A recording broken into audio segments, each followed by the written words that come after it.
Acte 1, le choc l'accroche. À cet instant précis, j'ai compris qu'un secret gardé par amour pouvait devenir l'arme qui détruirait tout ce que j'avais construit. Je m'appelle Alara. J'ai 58 ans. Si vous me croisiez dans la rue ce matin, avec mon vieux sac en toile délavé et mes chaussures aux talons usés, vous ne verriez qu'une ombre, une femme que la vie a courbée, une silhouette grise qui se fond dans le décor de la ville. Vous penseriez, c'est une grand-mère ordinaire, peut-être une retraitée qui compte ses sous pour acheter du pain. Et vous auriez tort, terriblement tort. Ma vie est une dichotomie. Une pièce de théâtre que je joue depuis 35 ans. Le jour, je règne. Mon bureau est situé au 45e étage d'une tour de verre qui déchire le ciel de la métropole. L'odeur du cuir neuf. Le silence feutré de la moquette épaisse. Le goût du café arabica servi dans de la porcelaine fine. C'est mon quotidien. Je suis directrice régionale des opérations pour une multinationale. Je déplace des millions de dollars d'une signature. Je fais trembler des cadres sup d'un simple froncement de sourcils. Mais le soir, je rentre dans mon petit 2 pièces de banlieue. Là, l'odeur est celle de la cire pour meubles bon marché et de la soupe aux légumes. Les murs sont couverts de photos. Pas d'œuvre d'art. Pourquoi? Pour Marcus, mon fils unique, mon trésor. Je l'ai élevé seul. Je voulais qu'il apprenne à voler sans le filet de sécurité d'une fortune qu'il ne soupçonnait pas. Je voulais qu'il devienne un homme, pas un héritier. Alors, j'ai menti, par omission, par amour, pour lui. Je n'étais qu'une simple secrétaire, fatiguée, modeste. Mais ce mardi après-midi, tout a basculé. Le téléphone a sonné. C'était Marcus. Sa voix avait ce tremblement caractéristique, le même que lorsqu'il avait 6 ans et qu'il avait cassé le vase du salon. « Maman, j'ai une immense faveur à te demander. » Je sentais son anxiété à travers le combiné. Je pouvais presque entendre son rythme cardiaque s'accélérer. « Les parents de Simone sont en ville, » continua-t-il. « C'est leur première visite depuis l'étranger. Ils veulent te rencontrer. On dîne ensemble samedi soir. » Une main glacée a semblé serrer mon cœur. Ce n'était pas de la joie dans sa voix, c'était de la peur. Une peur panique. « Est-ce qu'ils savent ?» Pour moi, demandai-je. Ma voix aussi calme que la surface d'un lac gelé. Un silence lourd, pâteux. « Eh bien, » bégaya-t-il, « je leur ai dit que tu travaillais dans un bureau, que tu vivais. Une vie simple, simple. » Ce mot, utilisé comme une couverture, comme une excuse, comme si ma vie nécessitait un pardon. J'ai fermé les yeux, inspirant l'odeur familière de ma vieille cuisine. Mon fils avait honte. Il avait peur que je ne sois pas assez pour sa nouvelle belle famille. Véronica et Franklin, je ne les avais jamais rencontrés, mais je connaissais leur réputation à travers les récits de Simone, riche, puissant et apparemment terrifiant. « D'accord, mon chéri, » dis-je doucement, « je serai là. » J'ai raccroché. Et là, seule dans mon appartement silencieux, j'ai pris une décision. S'ils s'attendaient à voir une femme simple, une pauvre mère célibataire dépassée par la vie, j'allais leur donner la performance du siècle. Je voulais voir leur vrai visage. Je voulais voir comment ils traitaient ceux qu'ils jugeaient inférieurs. Je ne savais pas encore que ce dîner allait devenir le champ de bataille où je livrerais le combat le plus important de ma vie de mère. Acte 2. La crise, l'humiliation. Le samedi est arrivé avec une lourdeur orageuse. J'ai ouvert mon placard, ignorant mes tailleurs Armani et mes robes de soie cachées au fond. Dans des housses opaques, j'ai choisi mon costume avec le soin d'une actrice shakespearienne. Une robe grisâtre, informe. Achetée il y a 10 ans dans une friperie. Elle sentait légèrement la naphtaline. J'ai enfilé des chaussures éraflées, laissé mes cheveux en une queue de cheval négligée, et pris mon vieux sac en toile beige. Pas de maquillage, pas de bijoux, pas même ma montre. Dans le miroir, je ne voyais pas la directrice redoutée, je voyais une victime. C'était parfait. Le taxi m'a déposé devant l'Obsidienne, le restaurant le plus exclusif de la ville. C'était un palais de verre et de lumière dorée. Le portier, ganté de blanc, m'a jeté un regard suspicieux avant de m'ouvrir la porte. Je suis entrée, serrant mon sac contre moi comme un bouclier dérisoire. L'intérieur sentait l'argent. Un mélange subtil de truffes blanches, de vins millésimés et de parfums de créateurs. Le brouhaha des conversations était feutré, élégant. Je les ai vus tout de suite. Ils trônaient près de la grande baie vitrée. Marcus, mon beau Marcus, était rigide dans son costume sombre, pâle comme un linge. Simone, à côté de lui, semblait au bord des larmes. Et en face d'eux, les rois du monde. Véronica portait une robe vert émeraude, qui semblait taillée dans des cristaux liquides. À son cou, des diamants gros comme des glaçons scintillaient agressivement. Franklin, lui, était un bloc de granit dans un costume gris impeccable. Une montre au poignet si grosse qu'elle semblait avoir sa propre gravité. J'ai avancé, adoptant une démarche hésitante, voûtant légèrement les épaules. « Maman, tu es venue !» souffla Marcus, le soulagement et la terreur se battant dans ses yeux. « Bonsoir », dis-je d'une voix timide. Simone m'embrassa, ses lèvres froides sur ma joue.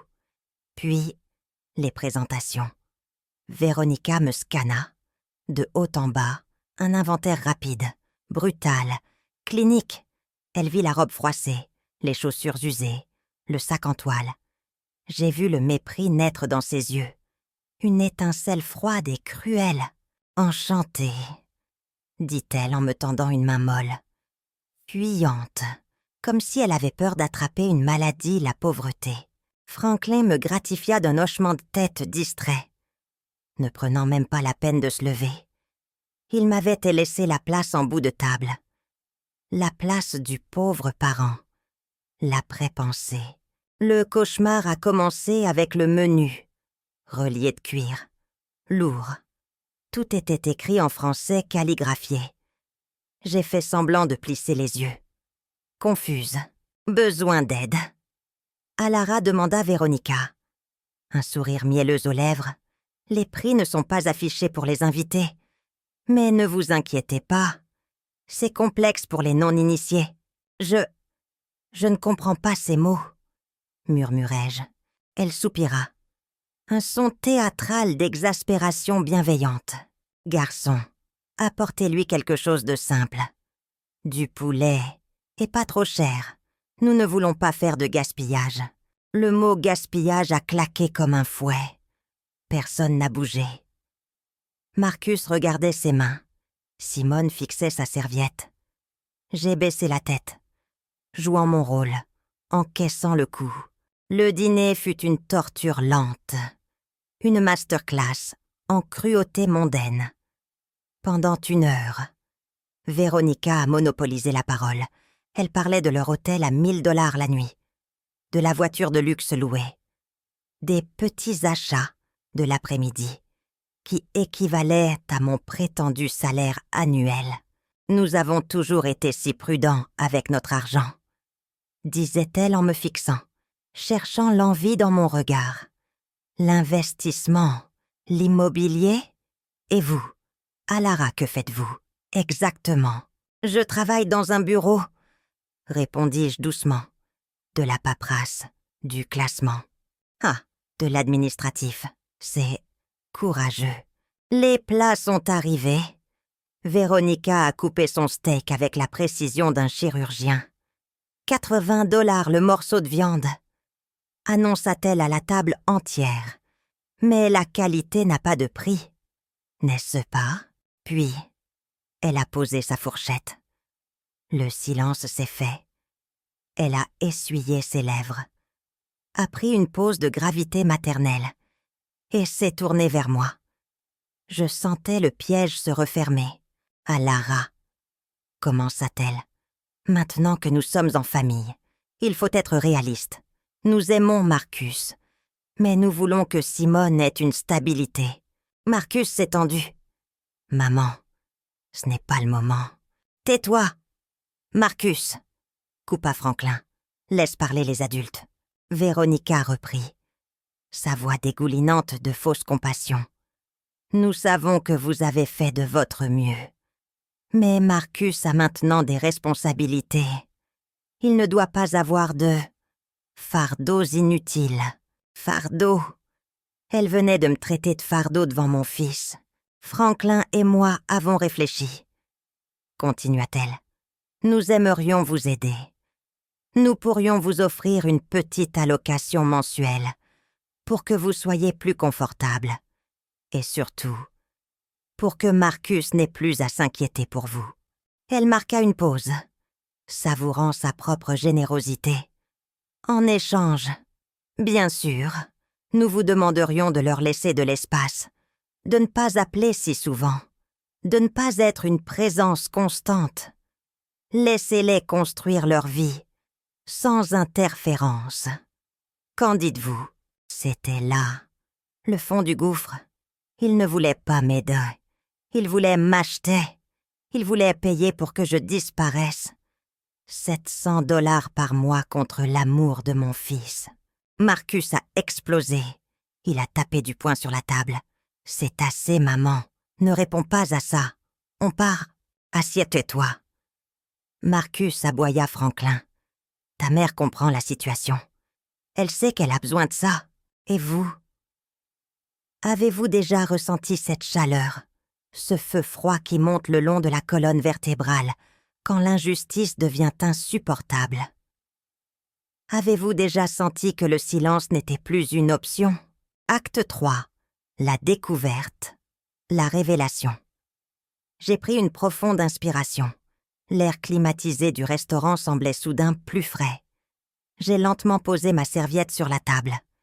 J'ai redressé mon dos, mes épaules, voûtées toute la soirée, se sont déployées.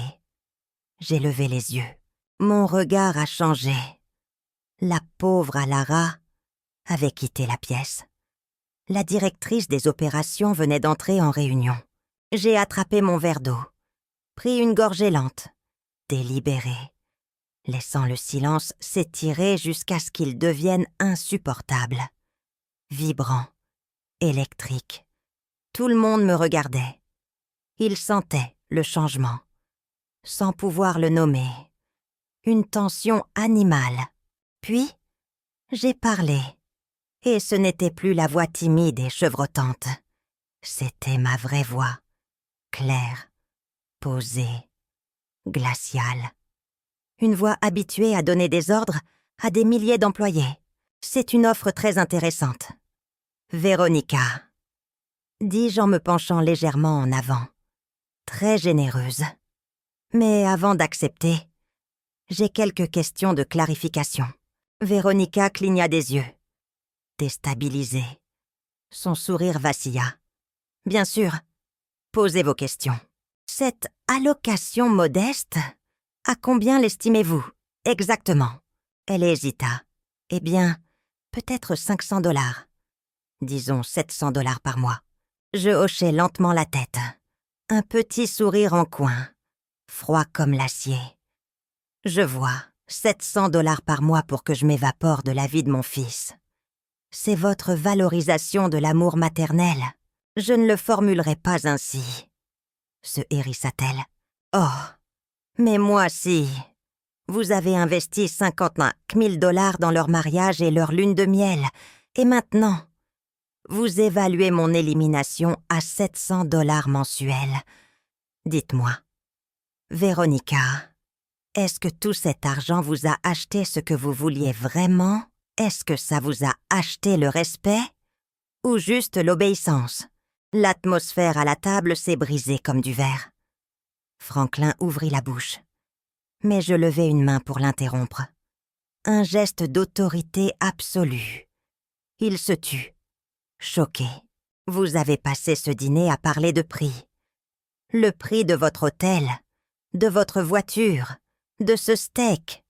Vous calculez ma valeur depuis que je suis entré. Mais savez-vous ce que j'ai découvert en 35 ans de carrière? Ceux qui parlent le plus d'argent sont ceux qui comprennent le moins la vraie valeur des choses. Qui êtes-vous pour nous parler ainsi, bafouilla Véronica, son visage virant au rouge par plaques. Vous n'êtes qu'une secrétaire, une femme qui a lutté toute sa vie. J'ai lutté. Oui, répondis-je calmement. Laissez-moi vous raconter une histoire. Je plongeai mon regard dans le sien, la forçant à écouter. Il y a 40 ans, j'étais une mère célibataire de 23 ans, seule, sans famille. J'ai travaillé 12 heures par jour comme secrétaire. C'est vrai, mais je ne me suis pas arrêtée là, la nuit, pendant que Marcus dormait. J'étudiais, j'ai appris la finance, la logistique internationale, la gestion de crise. J'ai appris à naviguer dans un monde d'hommes qui me voyaient comme celle qui apporte le café. Ma voix montait en puissance, captivant même les tables voisines. J'ai grimpé. Véronica, échelon par échelon, du secrétariat à la direction, de la direction au conseil d'administration. Ça m'a pris 20 ans de sacrifice que vous, née dans la soie, ne pourrez jamais imaginer. Je marquais une pause théâtrale. Et savez-vous combien je gagne aujourd'hui? Véronica, elle me fixait, bouche bée, incapable de formuler un son. 40 000 $ par mois. Le choc fut physique. Marcus lâcha sa fourchette. Simone porta la main à sa bouche. Franklin devint livide. « C'est impossible, » murmura Franklin. « C'est la stricte vérité. » Continuai-je. « Je suis directrice régionale pour la plus grande firme logistique du continent. Je gère un budget de plusieurs centaines de millions. Je dirige 10 000 employés. Les contrats que je signe avant mon café du matin sont plus complexes que vos accords prénuptiaux mesquins. » Marcus me regardait comme s'il voyait un fantôme. « Maman, pourquoi? Pourquoi tu ne m'as jamais rien dit ?» Je me tournai vers lui, mon regard s'adoucissant instantanément. « Parce que je voulais que tu deviennes un homme, pas un héritier gâté. Mon chéri, je voulais que tu connaisses la valeur du travail. Je voulais que tu sois une bonne personne, pas juste une personne riche. L'argent n'enseigne pas la bonté. » Je me suis levée. J'ai pris mon vieux sac en toile et j'ai plongé la main à l'intérieur. « Je suis venue habillée ainsi pour voir vos vrais visages, » dis-je en regardant Véronica. « Et vous me les avez montrés en détail. Laides et cruelles, vous avez de l'argent, c'est indéniable. Mais vous n'avez pas une once de classe. » Acte 4. Renaissance et karma. Le retournement Véronica, tremblante de rage et d'humiliation, se leva brusquement. « C'est scandaleux! Vous nous avez trompés. On s'en va, Franklin. Paie l'addition. » Franklin, voulant sauver les apparences, sortit son portefeuille en cuir d'alligator. Il jeta une carte gold sur la table avec arrogance. « Garçon, l'addition. » Tout de suite, le serveur, qui avait tout entendu et qui cachait mal un sourire, prit la carte et s'éloigna. Quelques minutes passèrent. Une tension lourde, poisseuse. Le serveur revint, l'air gêné mais ferme. « Monsieur, je suis désolé. La transaction a été refusée. » Franklin devint écarlate. « Quoi, impossible? C'est une erreur de votre machine. Essayez celle-ci. » Il tendit une deuxième carte. Platinum cette fois.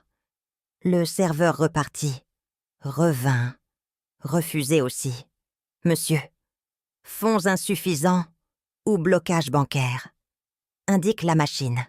Un silence de mort tomba sur la table. Franklin suait à grosses gouttes. Il vérifiait frénétiquement son téléphone. C'est la banque. Ils ont dû geler mes comptes pour une vérification de sécurité. Véronica avait l'air de vouloir que le sol l'engloutisse. Leur investissement et leur train de vie fastueux n'étaient peut-être qu'un château de cartes. Fragile, tendu à l'extrême. Le karma, parfois, un timing comique. C'est là que j'ai agi. Sans un mot, j'ai sorti mon simple portefeuille en cuir. J'en ai extrait une carte. Elle n'était pas dorée. Elle n'était pas brillante. Elle était noire, en titane, lourde. Une American Express Centurion. La carte que l'on ne peut obtenir que sur invitation. Réservée à l'élite véritable. Je l'ai posée doucement sur la nappe blanche. Le son métallique, mat, a résonné comme un coup de gong. Clac. Véronica écarquilla les yeux. Elle savait ce que c'était. C'était la carte qu'elle rêvait d'avoir. La preuve ultime. « Mettez tout sur mon compte », dis-je au serveur, y compris le steak à 80 $ de madame. Et ajoutez 20% de pourboire pour votre patience face à cette grossièreté. Le serveur prit la carte avec déférence. « Merci. Madame Sterling, tout de suite. » Je me suis levée, drapée dans ma dignité retrouvée, même dans ma vieille robe grise. Marcus s'est levé avec moi. Il a regardé ses beaux-parents. « Puis, Simone, je pars avec ma mère, » dit-il fermement. « Simone, tu as un choix à faire. Tu peux rester avec eux et leurs valeurs tordues, ou tu peux venir avec nous. Mais je ne laisserai plus jamais personne manquer de respect à ma mère. » Simone regarda ses parents, figés dans leur honte, incapables de payer un simple dîner. Puis elle me regarda, moi qui venais de payer pour ceux qui m'avaient insultée. Elle se leva. « Je viens, » dit-elle. Je me suis tournée une dernière fois vers Véronica avant de quitter la table. Le dîner était instructif. « Véronica, vous m'avez épargné beaucoup de déceptions futures. Ah, et une dernière chose. Vous m'avez dit que vous parliez 4 langues couramment. » Elle ne répondit pas, anéantie. « Je suis juste curieuse. Dans laquelle d'entre elles avez-vous appris à être gentille? Parce que d'où je suis, il semble que vous ne maîtrisiez aucune langue du cœur. Nous sommes sortis dans la nuit fraîche. » Franklin criait au téléphone après sa banque. Véronica restait assise, seule, devant les restes de son repas impayé, dans la rue. L'air n'avait jamais été aussi doux. Marcus m'a prise dans ses bras, une étreinte féroce, désespérée. « Je suis désolée. Maman, je me sens tellement stupide. » « Tu n'es pas stupide. Mon amour, tu as vu ce que je t'ai permis de voir. Mais maintenant, tu sais, si j'étais à votre place, auriez-vous payé l'addition ou les auriez-vous laissés faire la plonge, moi? J'ai choisi la dignité. C'est la seule richesse qu'on ne peut pas vous enlever. » Acte 5. Le message, la paix retrouvée. Le lendemain matin. Le soleil inondait mon appartement. Pour la première fois. Il ne me semblait pas modeste, mais paisible. C'était mon sanctuaire. On frappa à la porte. C'était Simone. Elle n'avait pas de maquillage. Ses yeux étaient rouges, mais clairs. Elle s'est assise sur mon vieux canapé et a pleuré. Elle m'a raconté la pression, la peur constante de ne pas être assez riche pour ses parents.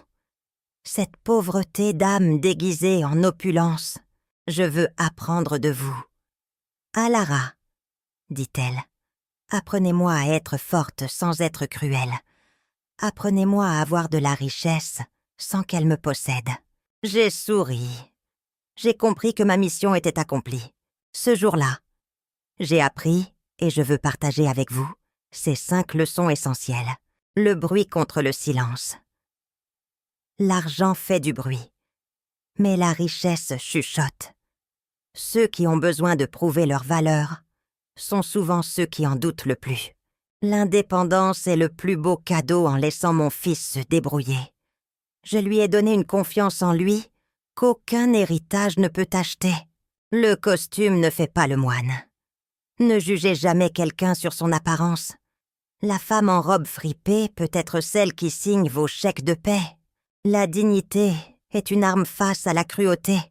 Restez calme et poli est la vengeance la plus dévastatrice. Cela leur montre qu'ils ne peuvent pas vous atteindre. Le pardon est pour soi. Pas pour les autres, j'ai pardonné à Véronica. Non pas parce qu'elle le méritait, mais parce que je refuse de porter le poids de sa haine dans mon cœur. Aujourd'hui, je continue de travailler, mais je ne me cache plus. Marcus et Simone bâtissent leur vie. Une vie basée sur l'honnêteté, pas sur le solde d'un compte en banque. Et vous, cachez-vous une force que le monde ignore. Avez-vous déjà été sous-estimé? Rappelez-vous, votre valeur ne se mesure pas à ce que vous avez dans votre poche, mais à ce que vous avez dans le cœur. Merci d'avoir écouté mon histoire. Si elle a touché votre âme, partagez-la. Peut-être qu'elle rappellera à quelqu'un que la vraie noblesse, c'est la bonté.